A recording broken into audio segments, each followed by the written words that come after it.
Hi అండి. నమస్తే. Welcome to అమ్మాయి లోకం. అందరూ ఎలా ఉన్నారు? నేనైతే చాలా బాగున్నాను. మీరందరూ కూడా బాగుండాలని మనస్ఫూర్తిగా కోరుకుంటున్నాను. ఇవాళ మన రెసిపీ వచ్చేసి కొబ్బరి పాలతో చికెన్ కర్రీ అండి. ఎలా తయారు చేయాలో చూద్దాం. వచ్చేయండి. చాలా సింపుల్ ప్రాసెస్ అండి. ఫస్ట్ మనం కడాయి తీసుకొని మసాలా రెడీ చేసుకుందామండి. దానికి 6 లవంగాయలు, 2 ఇంచుల చెక్క, 2 యాలక్కాయలు, హాఫ్ వచ్చి స్టార్ ఫ్లవర్ తీసుకున్నామండి. ఆ తర్వాత 1 టేబుల్ స్పూన్ ధనియాలు, ఒక 10 వచ్చేసి పెప్పర్ అండి, మిరియాలు, ఆ తర్వాత జీలకర్ర వచ్చి హాఫ్ టేబుల్ స్పూన్, ఒక హాఫ్ టేబుల్ స్పూన్ సోంఫ్ అండి. తప్పనిసరిగా వేసుకోండి. స్మెల్ అయితే చాలా బాగుంటుంది. ఫ్లేవర్ సూపర్గా వస్తుంది అనమాట కర్రీకి. ఇవన్నీ సిమ్లోనే పెట్టుకొని జస్ట్ మనకి లైట్గా వేడెక్కితే సరిపోతుందండి. ఎక్కువ ఫ్రై చేసేయద్దు. ఒక 8 జీడిపప్పులు అండి వేసి స్టవ్ అయితే ఆఫ్ చేసేసుకుందాము. ఆ వేడికే మనకి సరిపోతుంది. ఆరిన తర్వాత పౌడర్ రెడీ చేసుకుందామండి. ఇప్పుడు కడాయిలో 4 టేబుల్ స్పూన్లు ఆయిల్ వేసుకుందాము. నాన్ వెజ్ కర్రీస్కి ఎప్పుడు కొంచెం ఆయిల్ ఎక్కువ ఉంటేనే టేస్టీగా ఉంటుందండి. ఒక పావు టేబుల్ స్పూన్ పసుపు, ఆ తర్వాత 2 పెద్ద ఉల్లిపాయలండి ఇవి, ఆ తర్వాత 2 పచ్చిమిరపకాయలు అనమాట సన్నగా తరిగి పెట్టుకున్నాం. అవి కూడా వేసి ఫ్రై చేసుకుందామండి. ఇదైతే లైట్ బ్రౌన్ కలర్ రావాలండి ఉల్లిపాయలు. ట్రాన్స్పరెంట్గా కాకుండా బ్రౌన్ కలర్ అయితే రావాలి లైట్గా. లేదంటే చికెన్ కర్రీ స్వీట్గా వస్తుందని టేస్ట్ ఒక డిఫరెంట్గా మారిపోతుంది.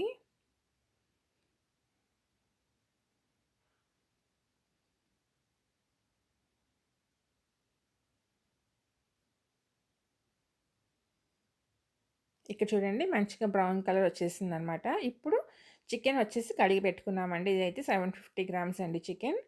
ఇది వేసేసి ఇప్పుడు ఒక 10 నిమిషాలు హై ఫ్లేమ్లో పెట్టే మనం కుక్ చేసుకుందామండి.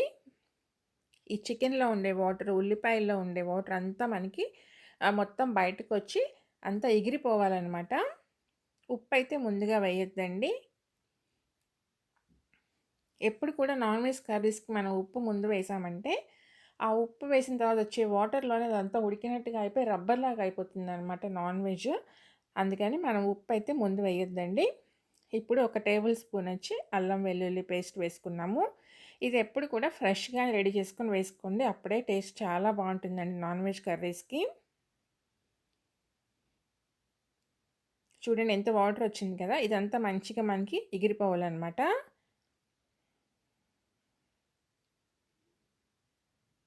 ఎగిరిపోయి మనకి ఆయిల్ సపరేట్ అవుతుంది అన్నప్పుడు మనం సాల్ట్ వేసుకుందామండి. కొంచెం కరివేపాకు వేసుకుందాము.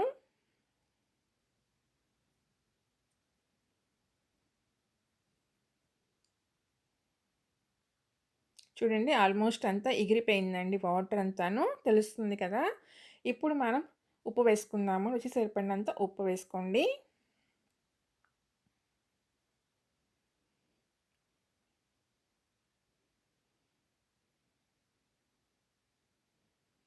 ఆ తర్వాత 2 టేబుల్ స్పూన్లు కారం వేసుకుందామండి. మనం 2 పచ్చిమిరపకాయలు వేసుకున్నాము, పెప్పర్ కూడా వేసుకున్నాం కదా, అందుకని చెప్పేసి కారం అయితే చూసి వేసుకోండి.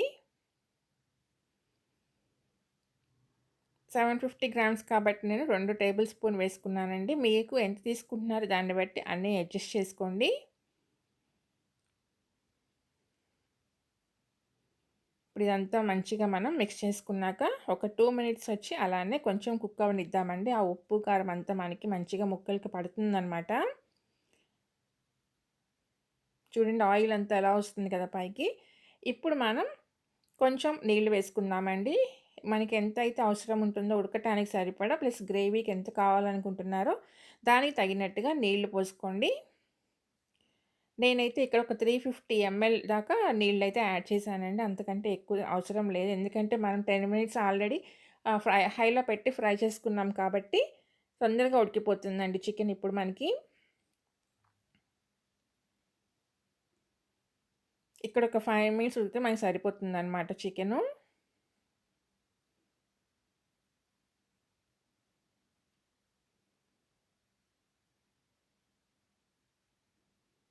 ఇప్పుడు చూపిస్తాను చూడండి, నేను చికెన్ ఉడికిందా లేదా అనేది చూసుకుందాం మనం.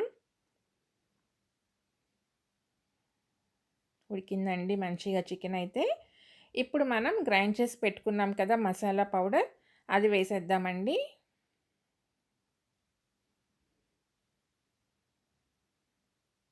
స్టవ్ వచ్చేసి సిమ్‌లో పెట్టుకుందాం ఇప్పుడు మసాలా వేసిన తర్వాత. ఎందుకంటే దీంట్లో మనం క్యాష్యూ నట్స్ కూడా వేసాం కాబట్టి హైలో ఉందంటే తొందరగా థిక్‌గా అయిపోతుందనమాట గ్రేవీ. సిమ్‌లో పెట్టి ఇప్పుడు హాఫ్ కప్ వచ్చేసి కోకోనట్ మిల్క్ వేసుకుందామండి. కొబ్బరి పాలు తీసి పెట్టాననమాట. ఇది వేయటం వల్ల చాలా టేస్ట్ వస్తుందండి చికెన్ కర్రీకి. అంతేనండి. కొంచెం కొత్తిమీర అయితే వేసేసి జస్ట్ ఒక 1 మినిట్ ఉంటే సరిపోతుందండి. ఉంచి మనం దించేసుకోవటమేను. టేస్ట్ అయితే సూపర్‌గా ఉంది. తప్పకుండా ట్రై చేయండి. మీకు ఎలా వచ్చిందో నాకైతే కామెంట్ చేసేయండి. అలానే ఫస్ట్ టైం గనుక చూస్తుంటే తప్పకుండా సబ్స్క్రైబ్ చేసుకొని చూడండి. ఒక లైక్ ఇచ్చేయండి. మీ ఫ్రెండ్స్‌కి, ఫ్యామిలీ మెంబర్స్‌కి షేర్ చేయండి. ఇవాళ రెసిపీ అయితే ఇంతేనండి. రేపు ఇంకో కొత్త రెసిపీతో మీ ముందుకొచ్చేస్తాను. Thank you for